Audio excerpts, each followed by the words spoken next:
الحمد لله حمدا كثيرا طيبا مباركا فيه اللهم صل وسلم على نبينا محمد. باب لا يسأل أهل الشرك عن الشهادة وغيرها. یہ باب ہے مشرکین سے گواہی کے بارے میں سوال نہیں کیا جائے گا اور نہ اس کے علاوہ کسی چیز کے بارے میں سوال کیا جائے گا۔ شعبی کہتے ہیں لا تجوز شہادت اہل الملل بعضهم على بعض، مختلف مذاہب رکھنے والوں کی ایک دوسرے پر گواہی قبول نہیں کی جائے گی۔ اللہ تعالیٰ کے اس فرمان کی وجہ سے فَأَغْرَيْنَا بَيْنَهُمُ الْعَدَاوَةَ وَالْبَغْضَاءَ، ہم نے ان میں عداوت اور بغض کو بھڑکا دیا ہے۔ اور ابو ہریرہ اللہ کے نبی صلی اللہ علیہ وسلم سے بیان کرتے ہیں کہ لا تصدقوا اہل الکتاب ولا تکذبوہم، اہل کتاب کی نہ تصدیق کرو اور نہ تکذیب۔ وقولوا آمنا باللہ وما انزل، اور تم یہ کہہ دو کہ ہم اللہ پر ایمان لائے اور اس پر جو اتارا گیا۔ امام بخاری رحمہ اللہ اس باب سے یہ مسئلہ واضح کرنا چاہتے ہیں کہ دیگر مذاہب یہودی، عیسائی، مجوسی، ہندو، سکھ یا جس طرح بھی مذاہب ہیں، کیا ان کی گواہی جھگڑوں میں قبول کی جائے گی کہ نہیں؟ اس سلسلے میں علماء کے 3 موقف ہیں۔ جمہور اہل علم کا موقف ہے کہ ان کی گواہی بالکل قبول نہیں کی جائے گی۔ دوسری طرف کچھ علماء ہیں، ان کا موقف ہے کہ ان کی گواہی قبول کی جائے گی۔ اور تیسرا مذہب ہے کہ کچھ معاملات کے اندر قبول کی جائے گی، کچھ معاملات میں نہیں کی جائے گی۔ واللہ عالم بالصواب۔ امام بخاری کے انداز سے معلوم ہوتا ہے کہ امام بخاری بالکل ان سے گواہی لینے کے قائل نہیں ہیں،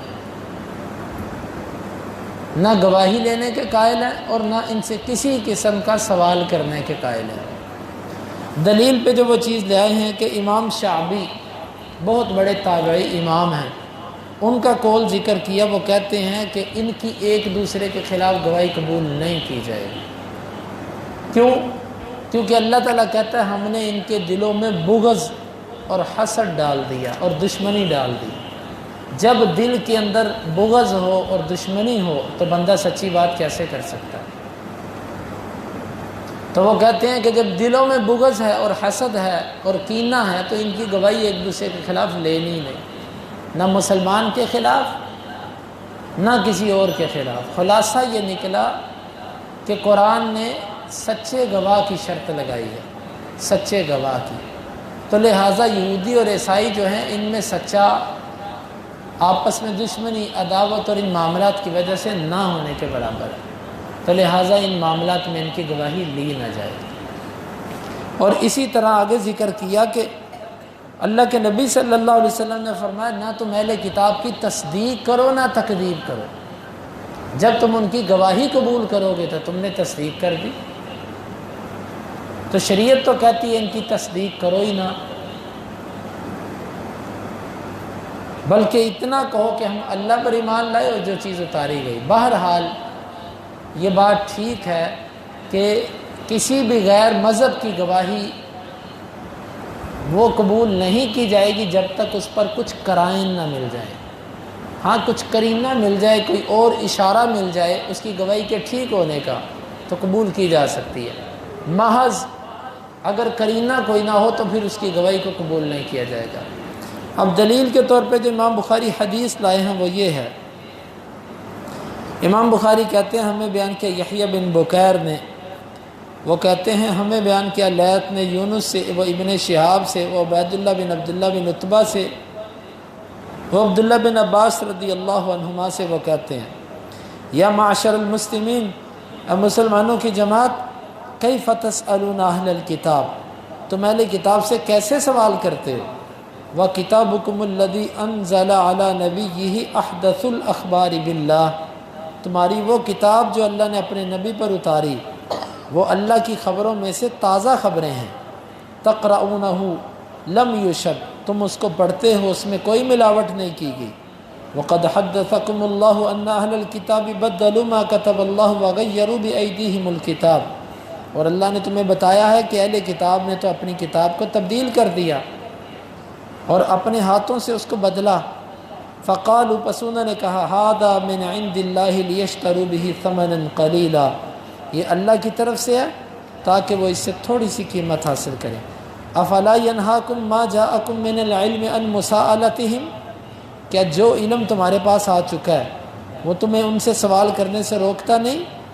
ولا واللہ ما رأینا رجلا منہم قط یسألکم عن الذی انزل علیکم، نہیں، ہرگز نہیں، اللہ کی قسم ہم نے کوئی ایسا بندہ ان میں سے نہیں دیکھا جو تم سے سوال کرتا ہو اس کے بارے میں جو تم پر اتارا ہے.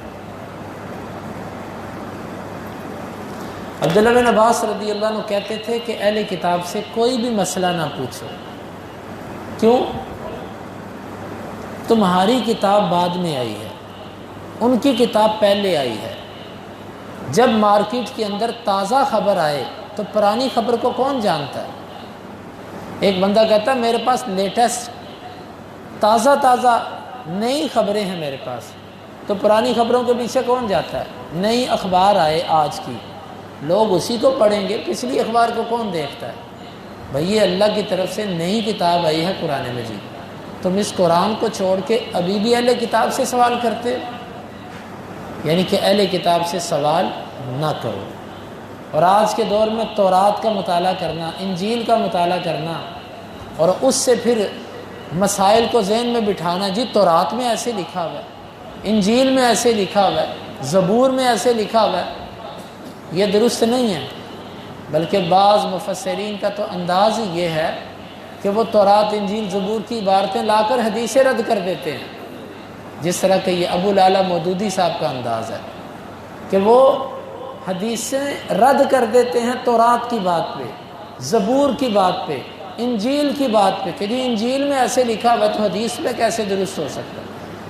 اب اندازہ کیجئے ان کی سوچ کا کہ جب تورات انجیل زبور تحریف شدہ ہے، اس بات پہ کوئی دلیل ہی نہیں ہے کہ یہ پوری کی پوری بات وہی ہے جو اللہ نے اتاری تھی، تو پھر کیسے ہم صحیح سند سے آنے والی اللہ کے نبی کی حدیث کو چھوڑ دیں؟ یہ بات بڑی اہم ہے عبداللہ بن عباس رضی اللہ عنہ کی. انہوں نے کہا کہ خبردار ان سے سوال نہ کرو. کیوں؟ تمہاری کتاب بعد میں آئی ہے، ان کی پہلے آئی ہے، چاہیے تو یہ کہ وہ تم سے پوچھے، الٹا تم ان سے سوال کرتے ہو. اور آگے انہوں نے کہا کہ اللہ کی قسم ہم نے کوئی ایسا بندہ نہیں دیکھا ان میں سے تم سے سوال کرتا ہو، تم ہی جا کے ان سے سوال کرتے ہو. یہ ایک غیرت بھی دلائی کہ تمہیں کیا ضرورت ہے ان سے جا کے سوالات کرنے کی. انہوں نے اپنی کتاب کو تبدیل کر دیا، اور ان کی کتاب ملاوٹ والی. تمہاری کتاب محفوظ ہے، کسی قسم کی ملاوٹ نہیں ہے، بعد میں اتری ہے، زیادہ جامع ہے تمہاری کتاب، لہذا ان سے سوال نہ کرو. آج کے دور میں بھی ان کی کتابوں پر اعتماد کرنا، ان کی گواہیوں کو لینا، ان سے جا کے اپنے مسئلے حل کروانا، یہ سب چیزیں اسلامی تعلیمات کے منافی ہیں. لہٰذا ہمیں کسی بھی معاملے کے اندر خاص طور پر ان کی گواہی اور ان سے سوال کرتے ہوئے ان کی باتوں پر اعتماد نہیں کرنا چاہیے. اللہ رب العالمین سے دعا ہے اللہ تعالی ہمیں ان باتوں کو سمجھنے کی اور عمل کی توفیق عطا فرمائے. اللہم انفعنا بما علمتنا وعلمنا ما ينفعنا وزدنا علما وآخر دعوانا ان الحمد للہ رب العالمین. حدیث نمبر 2685.